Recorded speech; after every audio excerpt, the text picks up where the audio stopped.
Bismillahirrahmanirrahim. Alhamdulillahirrabbilalamin. Allahumma salli ala Sayyidina Muhammad wa ala ali Sayyidina Muhammad. Kawan-kawan, dalam sebulan terakhir setidaknya ada 2 atau 3 orang yang mengirimkan link kepada saya. Setelah saya buka ternyata mengarahkan saya kepada channel ini, yaitu channel The Liberty Engine Project gitu ya. Sebetulnya channel ini pernah saya singgung dulu ya kawan, bahwa ini isinya adalah penipuan. Jadi video-video yang dimuat itu nggak benar ya, jadi hanya mencari view aja.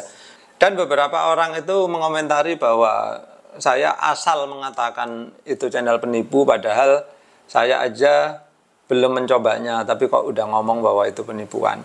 Nah sebetulnya gini ya kawan-kawan, kalau kita paham tentang permesinan, ya dengan melihat aja sebetulnya kita langsung tahu bahwa itu penipuan atau tidak, gitu ya. Karena apa?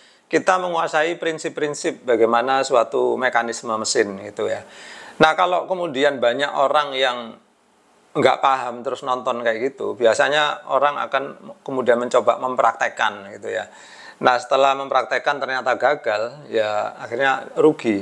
Nah disinilah ya peran kita yang paham tentang permesinan, paham tentang mekanisme, kita share ya sehingga kawan-kawan tidak sampai tertipu kemudian ikut-ikutan meniru yang pada akhirnya gagal sehingga bisa rugi ratusan ribu bahkan jutaan rupiah.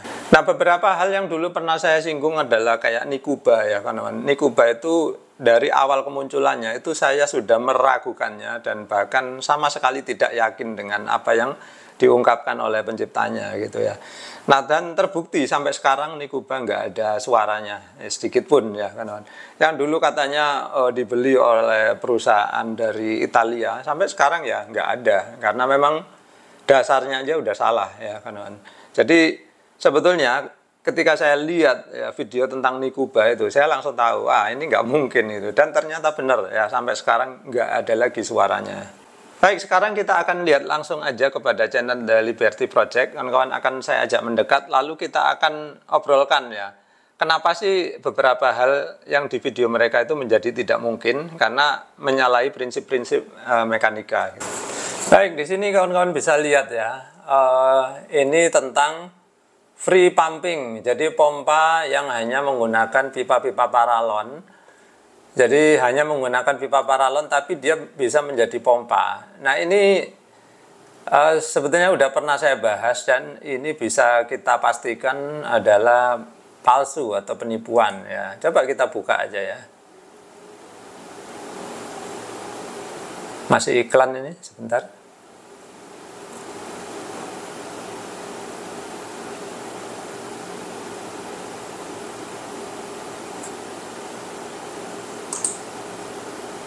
Oke, kita lihat ya kawan. Jadi dia ya ini adalah pipa hisapnya, kemudian ini dia bikin macam-macam lah ya, ini untuk ngisi angin segala macam. Ini kalian mau praktekkan 1001 kali ya, terus kalian mau pakai pipa paralon sebanyak mungkin, terserah kalian. Saya jamin kalian pasti gagal ya. Jadi nggak perlu percaya model yang seperti ini. Dan model yang seperti ini banyak sekali dibuat oleh youtuber-youtuber dari entah Vietnam atau mana ya, yang mana pipa paralonnya biasanya warna biru ya kawan. Jadi untuk memompa air ya kawan, kalian pasti memerlukan energi. Jadi nggak bisa kalian hanya ngisi angin di sini sekali, lalu kalian mendapatkan pemompaan air terus-menerus. Itu tidak mungkin ya. Nah beberapa orang ada yang bilang, loh kan itu ada tenaga dari angin Mbak. Nah angin itu ya kalau memang kalian pakai untuk memompa, kalian bisa aja menggunakan jenis pompa yang memanfaatkan tenaga angin. Tapi anginnya itu nggak bisa sekali pompa lalu airnya mengalir terus-menerus seperti contoh di sini ya. Kalian harus memompanya terus-menerus pakai angin gitu ya. Salah satu contohnya yaitu pompa diafragma atau diaphragm pump ya. Saya contohkan ya. Bagaimana sih diaphragm pump itu?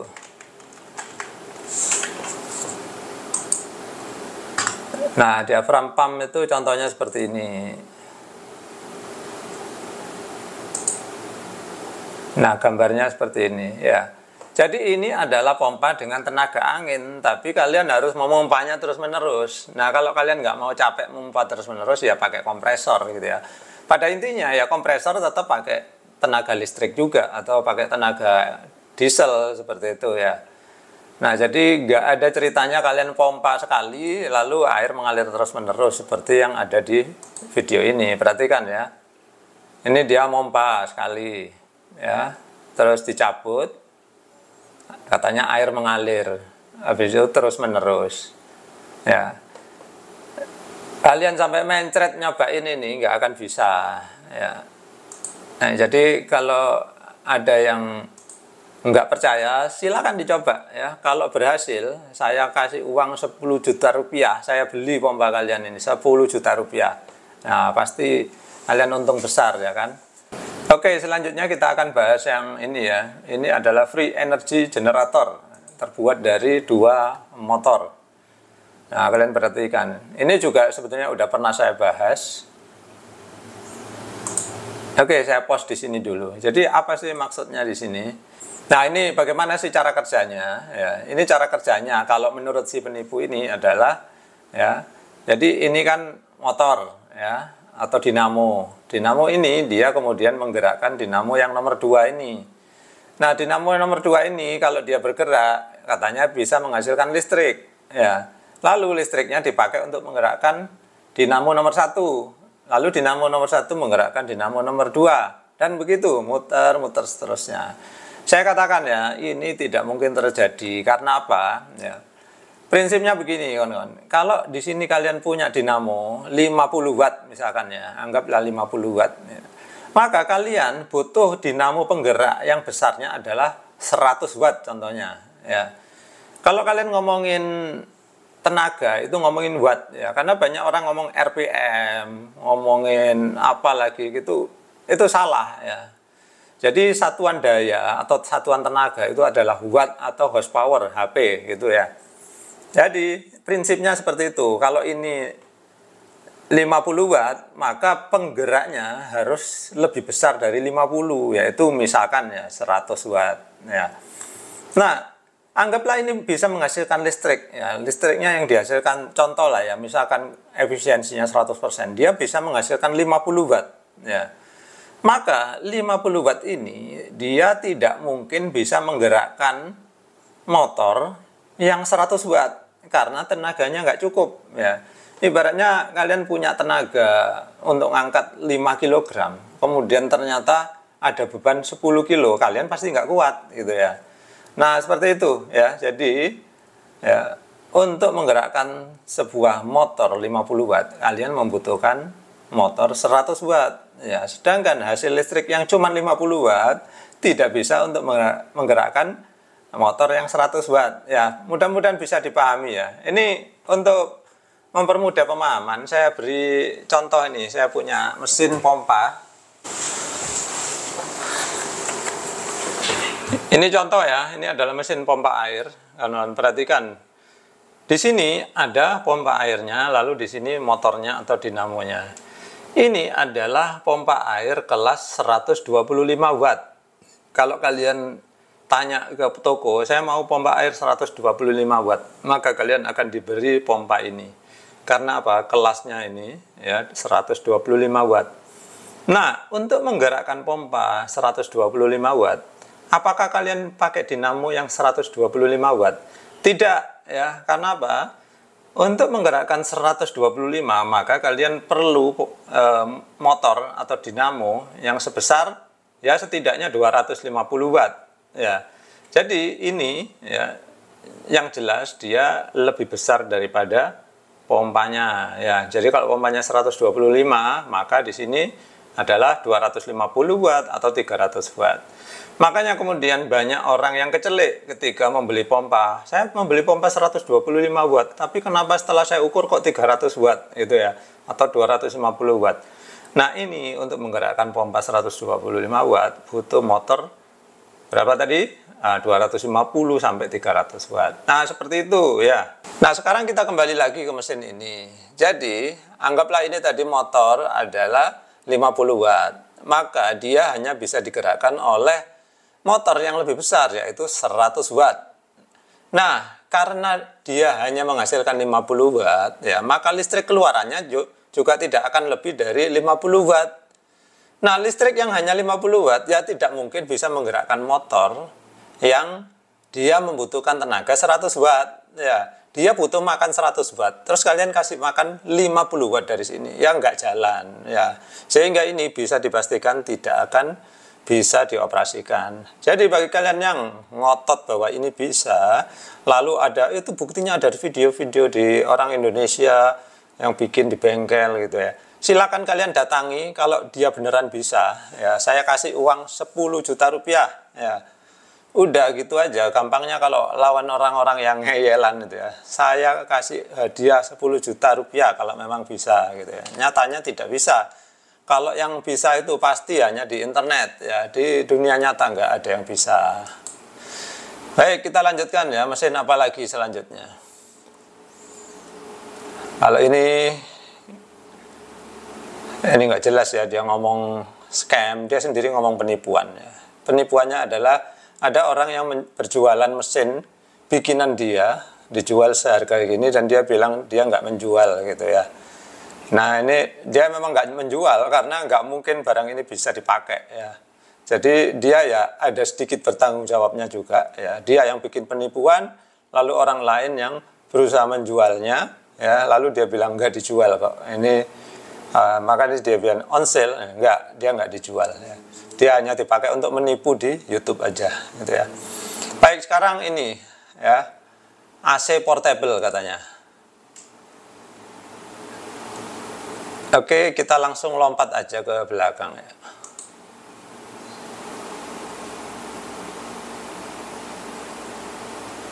Kita cari yang gambar jelasnya. Baik, dari sini ya kita akan bahas ya kawan. Sebetulnya gambar ini ya itu memang memiliki susunan prinsip AC secara umum ya. Tapi kita akan bahas kenapa ini tidak mungkin ya. Jadi perhatikan, ini maksudnya dia adalah kompresor ya. Ini motornya, dia memutar kompresor. Nah, kompresor ini dia memutar refrigerannya. Nah, refrigerannya dia pakai isobutane ini ya. Enggak usah kalian perhatikan juga, ini juga penipuan aja kok ya. Saya tunjukkan aja cara kerjanya ini ya. Jadi freon ya, biasanya freon ini isobutane ya. Freon itu akan dikompresikan ya, kemudian dia menjadi panas dan tekanannya tinggi, lalu dia dilewatkan kondensor ya. Keluar dari kondensor lalu dia masuk ke pipa kapiler. Nah, ini mirip sekali, memang prinsipnya AC itu seperti ini. Dari pipa kapiler tekanan diturunkan sehingga kemudian di sini dia berubah menjadi cairan ya, freonnya, kalau freon ya. Kemudian dia ke evaporator di sini. Nah, evaporator ini fungsinya adalah ya, di sini dari cairan dia akan menjadi gas ya di dalamnya ya di dalam. Nah, ketika proses dia menjadi gas itu dia akan menyerap kalor dari lingkungan sehingga kemudian dia menjadi dingin. Nah, seperti itu. Nah, selanjutnya ya dia berubah menjadi uap, lalu uap itu kembali masuk ke kompresor, dan begitu seterusnya. Nah, ini kenapa dia bilang hemat energi, karena motornya kecil, terus kipasnya untuk evaporator juga kecil gitu ya. Nah, komentar saya yang pertama, seandainya barang ini bisa pun, nggak akan mungkin bisa mendinginkan ruangan ya kawan. Karena apa? Untuk ya kompresor untuk kulkas aja yang bisa mendinginkan kulkas kecil itu aja motornya jauh lebih besar dari ini ya. Jadi motor itu nggak bisa kalian akal-akali sehingga jadi kecil ya. Jadi secanggih apapun teknologi kalian itu nggak bisa motor itu menjadi kecil kayak gini. Kemudian kedua ya, ini kompresor kalau kalian kasih cubing seperti ini nggak mungkin, entah dia meleleh atau pecah gitu ya. Jadi cubing seperti ini itu tidak mungkin kalian bisa gunakan pada proses refrigerasi atau pendinginan. Kemudian yang ketiga, yang paling fatal ya kawan. Jadi tadi dari ukuran itu udah nggak sesuai ya, kemudian dari bahan nggak sesuai. Yang ketiga, yang paling fatal adalah ya letak kondensor ini. Jadi kondensor dan evaporator itu harus tidak boleh di ruangan yang sama ya. Jadi kalian tahu ya kalau AC itu evaporatornya ikut indoor unit, terus kondensornya ikut outdoor ya. Karena apa? Kondensor panas sedangkan evaporator dingin. Kalau kalian jadikan satu ruangan seperti ini ya, maka mulek ya, mulai berputar-putar ya. Ruangan itu didinginkan tapi dipanaskan lagi pakai kondensor. Akhirnya apa? Kalian nggak dapat apa-apa ya, rugi listrik ya, tapi nggak dapat dingin. Ya dapat dingin tapi langsung dikompensasi sama panas ya. Akhirnya dingin yang kalian produksi dihilangkan oleh panas yang kalian produksi juga ya. Jadi nggak ada ceritanya AC itu tanpa outdoor. AC pasti ada outdoornya. Kalaupun dia tipe window, pasti kalian taruh di dinding ya, kalian tancepin di dinding sehingga apa? Ini akhirnya berada di luar ruangan, sedangkan evaporatornya ada di dalam ruangan. Selalu begitu ya. Meskipun kalian beli AC yang portable yang seperti ini ya, saya tampilkan aja gambarnya. Nah, AC portable seperti ini di iklannya emang enak, kelihatannya kayak berdiri begitu aja. Padahal aslinya ketika kalian mempergunakannya, kalian harus membuat saluran keluar ya, seperti saya tampilkan gambarnya ini. Nah, seringkali saluran keluar ini ya itu tidak digambarkan pada iklan-iklan, padahal harus ada. Karena apa? Dia harus membuang udara panas dari kondensor ini. Oke, seperti itu ya. Selanjutnya,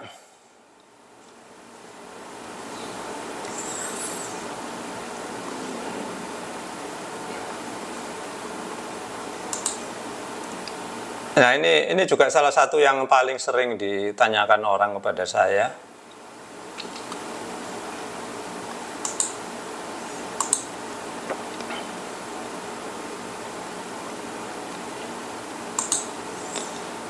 Oke, perhatikan ya kawan-kawan. Ini ya. Ini adalah flywheel atau roda gila, yang mana ini adalah suatu piringan besi yang berat. Kemudian di sini ada susunan beberapa per ya. Nah, susunan per-per ini ya, orang berpikiran ya setelah melihat video ini, per-per ini kalau dibuat saling tarik menarik gitu. Ketika ini diputar, maka dia akan ditarik, tarik kanan, tarik kiri, tarik kanan, tarik kiri. Begitu seterusnya sehingga kemudian dia akan berputar terus-menerus. Saya kasih tahu itu tidak mungkin ya. Kalian coba sendiri. Kalau kalian berhasil, saya beli 10 juta, 20 juta pun saya beli. Itu tidak mungkin berhasil ya. Karena apa? Per atau spring itu kalau menarik aja. Nggak mungkin dia tariknya gantian, tarik sana, tarik sini, tarik sana. Karena apa? Yang kanan selalu menarik, yang kiri akan selalu menarik. Akhirnya apa? Terbentuk kesetimbangan ya, yang kanan selalu menarik, yang kiri selalu menarik ya. Maka dia pasti akan berhenti di titik tertentu yang mana setimbang antara kanan dan kiri tarikannya. Jadi nggak mungkin terus jadi berputar seperti ini ya. Kita ulang sekali lagi. Dari posisi berhenti,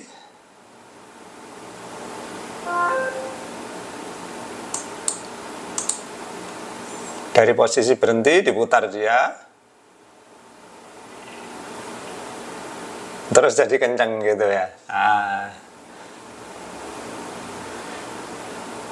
Terus dia pura-pura ngukur hasil listriknya ya kan, karena di bawahnya dikasih dinamo gitu ya. Jadi ya kawan-kawan, nggak usah tertipu ya. Jadi yang kayak gini ini sudah bisa saya pastikan palsu ya. Jadi tidak perlu kalian mencobanya, pasti kalian akan rugi sendiri gitu ya. Baik, sekarang kayaknya sih udah cukup ya kawan-kawan. Kalau dari berapa konten yang kita bahas, 1, 2, 3, 4, dari 4 konten aja, kalau sudah terbukti tidak mungkin ya, maka ya konten-konten selanjutnya nggak usah lah kita lihat ya, pasti penipuan juga isinya. Nah sekarang ya kalian mungkin bertanya-tanya, kenapa sih Pak orang kok membuat konten penipuan terus ya? Ini ada uangnya kawan. Uangnya dari mana? Dari penonton ya. Kalian perhatikan ini view-nya 465.000 kali ditonton ya. Terus ini 184.000, ini 165.000, ini 505.000. Nah, hasilnya lumayan kawan-kawan. Ini kita perhatikan ya. Ini ya ternyata dalam 1 bulan dia ditonton sampai 5,4 juta kali ya. Kalau dia ditonton sebanyak ini, maka kalau saya taksir ya, kira-kira penghasilan channel ini ya, penghasilannya itu kira-kira ya 30 juta rupiah per bulan. Jadi hasil nipu aja dapat 30 juta rupiah ya. Jadi makanya saya itu ya saya bukan iri ya. Kalau saya iri, saya bisa aja bikin video penipuan sama kayak gini dan menghasilkan banyak. Tapi kan tidak barokah ya. Kita orang beragama yang percaya ada hari akhir, ada hari pengadilan di akhirat ya. Jadi kita tidak ingin menipu orang dengan ya untuk mendapatkan uang gitu ya. Jadi kalian lihat sendiri ya, uangnya besar. Sebulan mereka bisa dapat 30 juta rupiah, bahkan mungkin lebih gitu ya. Ya, tapi itu ya tidak berkah, tidak barokah ya. Jadi gitu dulu ya kawan-kawan. Sekarang kalian tahu alasannya kenapa mereka masih suka bikin video penipuan ya. Dan ya terserah kalian. Kalian kalau suka nonton aja, Pak, bagi saya hanya hiburan, ya terserah kalian ya. Kalau kalian merasa nggak tertipu, kalian merasa terhibur, ya silakan aja. Saya hanya ngasih tahu bahwa kalian tidak perlu mencobanya. Kalau kalian nonton aja silakan ya. Jadi sekian dulu, mudah-mudahan nggak ada yang tertipu lagi oleh konten-konten dari channel ini. Sekian dulu dari saya, semoga bermanfaat. Terima kasih sudah menyaksikan.